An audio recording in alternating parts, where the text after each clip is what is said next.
Bagaimana jika pintunya ceramah terus? Ya, wahai pintu, buka, gitu. Pintu akan terbuka dengan ceramah, karena pintu baru sudah dibuka kalau ada kuncinya, kalau tahu cara menggunakan kuncinya. Setelah jetrek dibuka kuncinya baru terbuka. Kan cara buka pintu dengan ceramah, tidak dengan ceramah, betul? Sama, pintu rumah kita tidak akan bisa dibuka dengan ceramah. Pintu kolbu kita pun gak bisa dibuka dengan ceramah. Terus saja kalian ikut ceramah, tidak akan terbuka. Nah, orang yang tidak terbuka, belum terbuka, tetapi mengatakan dirinya seakan-akan sudah tahu, akan berbahaya, karena dia akan masuk ke ayat selanjutnya. Apa? Khatamallahu ala qulubihim, gitu. Wa ala sam'ihim wa ala absarihim gishawatu walahum azabun adim. Lihat saya semuanya.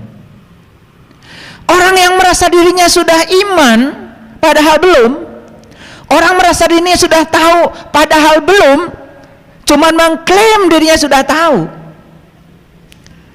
Mohon maaf, terkunci nggak kolbunya? Terkunci nggak pendengarannya?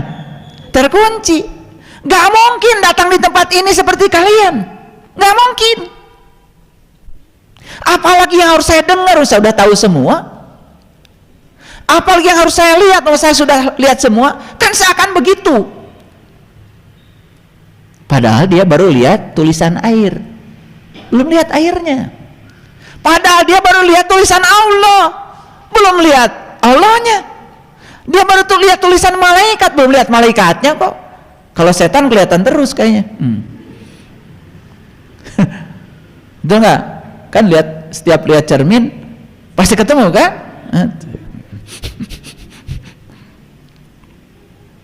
Coba pahami kalimat ini, sederhana kan? Ini ngajinya ke sini, jangan keluar. Stop, ngaji keluar. Ini ngajinya ke sini. Sesungguhnya saya sama saja bagi saya, dikasih ceramah tidak dikasih ceramah, saya tidak akan terbuka. Berarti untuk membuka ketertutupan saya gak bisa dengan ceramah. Disitulah pentingnya ketemu seorang guru yang bisa mengajarkan bagaimana cara untuk membuka. Harus ada lakunya. Laku itu berarti tindakan dong, paham? Nah mereka yang mengklaim dirinya seakan-akan sudah terbuka padahal belum, mengklaim dirinya sudah beriman padahal belum, mengklaim dirinya sudah tahu padahal belum, dia sedang mengunci, pertama, kolbunya. Dua, dia sedang mengunci pendengarannya. Yang ketiga, dia sedang mengunci penglihatannya. Itu yang disebut dengan azab. Itu azab yang paling besar. Dan siapa yang ngasih azab itu? Siapa? Ya kamu sendiri. Ini penting nih, saya buka rahasianya sedikit. Karena kalau ada azabun azim, Allah yang azab. Masa iya Allah yang maha cinta, maha pengasih, maha penyayang mengazab hambanya sendiri? Gimana sih kamu ngajinya? Kamu motongin bawang di dapur aja, ngelamun, kemudian teriris, sel-sel tubuhmu yang terkoyak oleh pisau di dapur itu dibereskan oleh Allah. Ada nggak Allah di telunjukmu?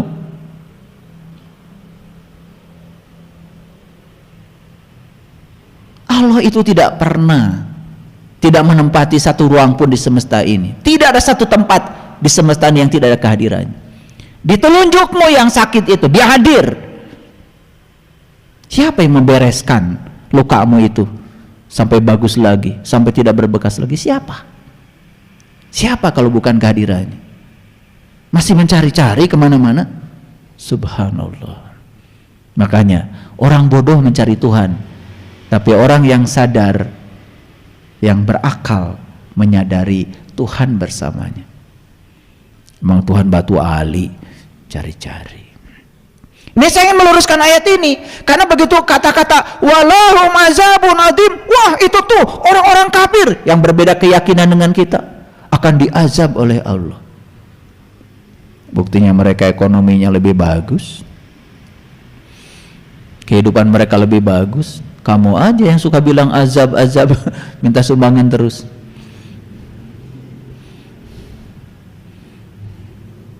Supaya sadar ini, supaya sadar. Agak kenceng ya, hari ini saya kenceng, makanya bajunya juga berwarna merah. Jadi baju saya itu nggak tahu, pokoknya saya kalau ngambil baju itu cocok dengan judul.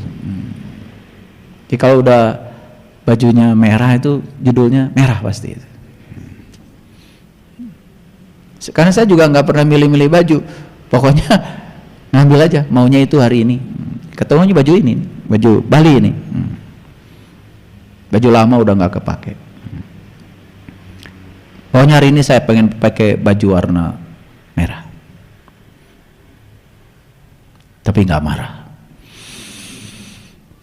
Lanjut? Oke. Seru nggak ini? Oh, mulai seru ya. Masuk nih, lebih seru lagi. Wa minan nasi may yaqulu amana billah wa bil yaumil akhir wa ma hum bimumin. Banyak manusia yang mengatakan kami beriman kepada Allah dan hari akhirat, padahal mereka sungguh bukan orang yang beriman. Karena apa? Dia tuh nggak tahu Allah, nggak tahu akhirat. Paling juga kalau yang dia jelaskan kan penjelasan tentang Allah. Emang penjelasan tentang Allah gitu? Emang penjelasan tentang akhirat gitu? Saya tanya, akhirat itu sekarang atau nanti? Tar dulu, sekarang apa nanti?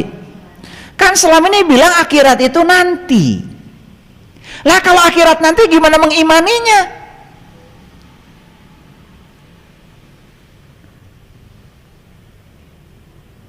Ngeri? Nanti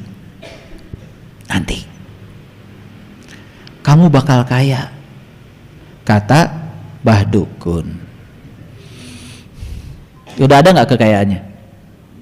Belum. Rumah mewahnya? Mobil? Nanti. Percaya nggak? Percaya nggak? Hanya orang gila yang percaya pada yang belum terjadi seakan-akan itu sudah kejadian. Itu orang yang terjebak oleh halusinasinya sendiri. Nih saya lihat, kalau saya bikin lingkaran di sini, bikin lingkaran sempurna, tak, ketemu nggak titik awal dengan titik akhir? Ketemu? Kan Allah tuh bilang huwal awalu wal akhir. Aku yang awal, aku yang akhir. Coba kalau awal bertemu dengan akhir, ada awal nggak? Nggak ada. Ada akhirnya? Nggak ada. Gitu aja kok pusing. Ada tuh ya. Waktu dulu saya di pesantren, kan ayatnya huwal awalu wal akhiru. Dia yang awal, dia yang akhir. Itu ayatnya begitu. Saya tanya guru ngaji saya, kalau dia yang awal, dia yang akhir, berarti dia ada awalnya dong. Berarti dia juga ada akhirnya. Nah, Nabi Muhammad cerdas sekali membuat pengertian ini dalam laku tawaf. Makanya tawaf itu mulai dari Hajar Aswad, bikin lingkaran sempurna, pertahankan jari-jari, ketemu di Hajar Aswad. Persis seperti kalian dulu di SD belajar membuat lingkaran. Pakunya ditancap, yang pensilnya diputar. Kalau tidak tisoledat, nah tisoledat nih, apa bahasa Indonesianya? Kalau tidak terpeleset, itu akan ketemu titik awal dan titik akhir. Begitu ketemu titik awal titik akhir, jadi lingkaran sempurna, disebutnya mandala.